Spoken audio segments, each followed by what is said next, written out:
এভাবে পরেশানি করা না না এটা ঠিক আছে যে করছে এটা একটা লং করে ফাইজলামি করছে এখন যদি মনে করেন বড় একটা ঘটনা হইলে আমরা কিটা করবো আমরা আমরা কেমন আইছি আমরা কেটা বলে সিনে লোকাল লই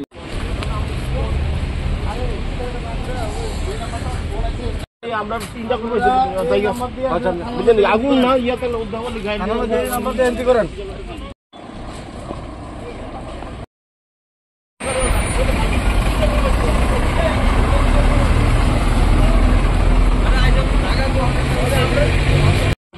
আমরা একটা নর্দলা একটা কল পেয়েছি আইয়া দিতে এটা ফলস কল বলতে ফাতা ফতার ভিতরে আগুন লাগাই রাখছে আমরা বিশালগড় বিশ্রাম আমরা দোনোটাই আইছি আইয়া কোনো আগুন না রাস্তায় আগুন আছে কিন্তু এটা ফাতা ফুতার মধ্যে তারা জমাইয়া আগুন লাগাই রাখছে এদূরে। কে ফোন করছিল নামটা জানেন? নাম কইছে না, মোবাইল নাম্বার আছে। পুরুষ না মহিলা? সুইচ অফ দেয়া আছে। পুরুষ না মহিলা? মহিলা। আপনারা কোন আমরা বিশ্রাম ফায়ার সার্ভিস দোনোটাই আছে ঘটনাস্থলে? হ্যাঁ ঘটনাস্থলে দোনোটাই আছে। তাহলে আপনি কি মনে হচ্ছে এটা ফেক? ফেক বলতে তো আমরা আইয়া দেখলাম একটু আগুন জ্বলতে আছে পাতা এমনি জমাইনা পাতা পুতার মধ্যে এদূরে আগে।